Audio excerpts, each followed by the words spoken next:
एक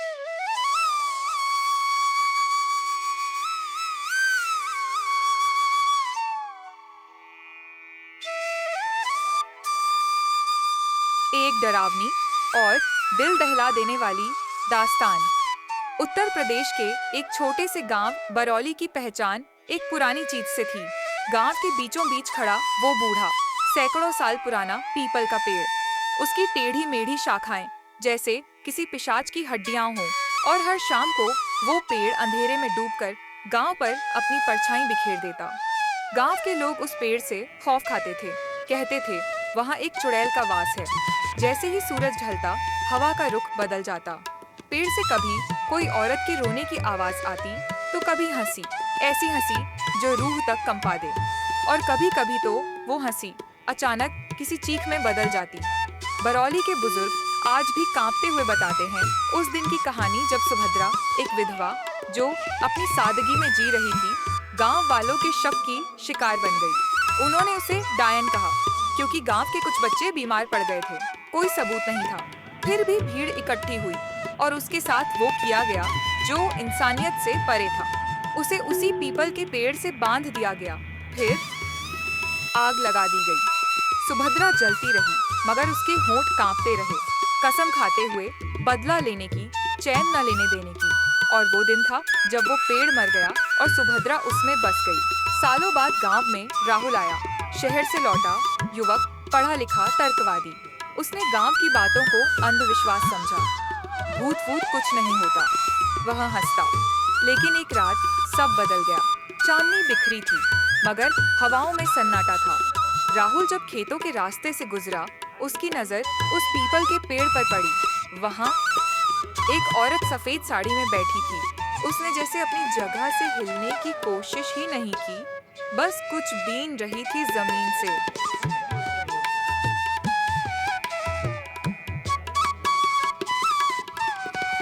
राहुल ने पूछा, कौन हो तुम? औरत ने अपना चेहरा उठाया, लाल आंखें, जली हुई खाल, टूटी हुई मुस्कान।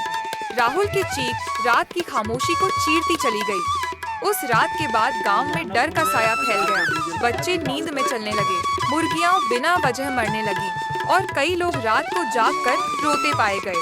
एक औरत ने बताया, मेरे सपने में वही औरत आती है, सुभद्रा। राहुल को जब होश आया तो वह सीधे पंडित हरिदत्त के पास गया। पंडित की आंखों में डर था। उसकी आत्मा अभी मुक्त नहीं हुई, बदले की आग अब भी जल रही है। राहुल ने तहकीकात शुरू की, और जो सच सामने आया वो उसके रोंगटे खड़े कर देने वाला था। जिस भीड़ ने सुभद्रा को मारा था, उनमें से एक उसका खुद का दादा था। अब राहुल भी उसकी नजरों में गुनहगार था। एक रात राहुल को नींद में सुभद्रा दिखी। उसकी आवाज धीमी मगर गूंजती हुई थी, तेरे लहू में वही जुर्म है जो मेरे जलते जिस्म को देखता रहा था। राहुल अब डर नहीं रहा था, अब वो अपराध बोध से भरा था। उसने गांव वालों को इकट्ठा किया, सबको सच्चाई बताई। लोगों ने रोते हुए माफी मांगी। फिर हुआ हवन, पीपल के नीचे, जहां सुभद्रा की चीखें गूंजी थीं। मंत्रों के बीच हवा का रुख बदला, और वहां एक बार फिर उसकी आत्मा प्रकट हुई। मगर इस बार वो मुस्कुरा रही थी। उसका चेहरा शांत था, और वो धीरे धीरे धुएं में विलीन हो गई। उस दिन के बाद गांव में फिर कभी चीखें नहीं गूंजी। राहुल ने उस पीपल के पेड़ के नीचे एक छोटा मंदिर बनवाया, न्याय की देवी के नाम पर। गांव वालों ने सीखा कि सच्चाई को जितना भी दबाया जाए, वो किसी ना किसी रूप में सामने आ ही जाती है।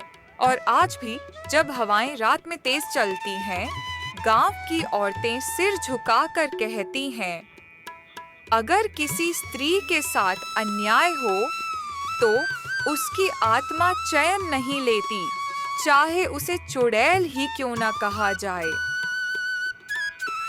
गांव बरौली अब शांत था। हवा में सुभद्रा की चीख नहीं गूंजती थी। बरगद की जड़ें अब राख की कहानी नहीं कहती थीं। वर्षों पहले जो हुआ वो अब बस एक कहानी बनकर रह गया था। राहुल ने गांव के बीचों बीच स्कूल बनवाया था। खेत हरे थे, बच्चे मुस्कुराते थे, और लोग पीपल के पेड़ के नीचे दिया जलाकर आंखें बंद करके प्रार्थना करते थे। परंतु शांति भी कभी-कभी एक लंबा सन्नाटा होती है। किसी तूफान से पहले। नई शुरुआत, नया डर।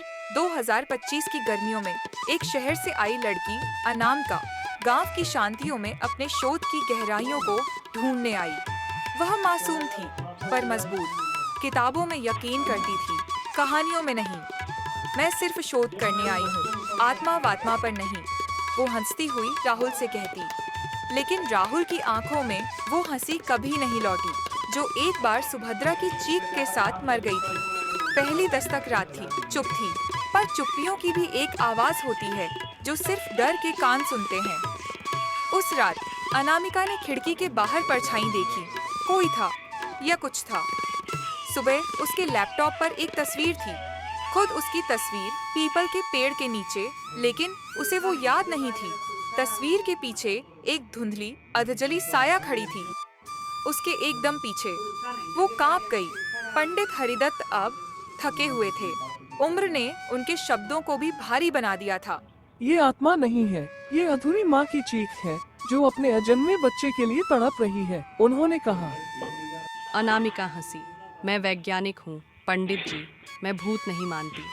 मानना न मानना जरूरी नहीं, कुछ दर्द महसूस करने के लिए तर्क नहीं, आत्मा चाहिए। उस रात आईने में उसने खुद को देखा। आंखें लाल थीं और एक धीमी सी आवाज़ उसके भीतर से गूंजी। मेरा बच्चा तड़पा था, मैं भी तड़पूंगी, अब तुम्हारी बारी है। पुराना पाप, नई सज़ा। राहुल ने जब अपने दादा की चिट्ठी पढ़ी तो उसकी उंगलियां कांप गईं। हमने सिर्फ सुभद्रा को नहीं मारा था, उसका अजन्मा बच्चा भी हमारे हाथों जल गया था। वो चीख जो सालों पहले दबा दी गई थी अब लौट रही थी, धुआं बनकर, छाया बनकर, अनामिका बनकर। न्याय की पुकार। एक रात राहुल को सपना आया। पीपल के पेड़ के नीचे अनामिका खड़ी थी। उसकी आवाज़ कड़वी नहीं थी पर टूटी हुई थी। मैं लौट आई हूँ, एक माँ की तरह जो अपने बच्चे के लिए न्याय मांगने आई। जब राहुल वहाँ पहुँचा, अनामिका बेहोश थी। उसके चारों ओर लाल रंग से बने प्रतीक और उसके हाथ में वो डरावनी तस्वीर। अचानक उसकी आंखें खुली। राहुल, उसकी आवाज़ अब अनामिका की नहीं थी। वो किसी ऐसी औरत की थी जो एक बार आग में चीखते हुए मरी। तेरे खानदान ने मेरा खून जलाया, अब तेरा खून बहेगा। मुक्ति या बलिदान? पंडित हरिदत्त ने कहा। मुक्ति तब मिलेगी जब उस अजन्मे जीवन का शांति संस्कार होगा। उसी आग में, उसी जगह। हवन शुरू हुआ, मंत्र गूंजे, हवा तेज हुई, पेड़ कांपने लगा और अनामिका चीखने लगी। नहीं, मेरा बदला अधूरा है, मुझे इंसाफ चाहिए, इंसाफ। राहुल घुटनों पर गिर पड़ा। तू माँ थी, मैं बेटा हूँ, अगर तेरे दर्द को मेरे लहू से सुकून मिलता है, ले ले। उसने अपनी हथेली काटी और कुछ बूंदें हवन में डाली।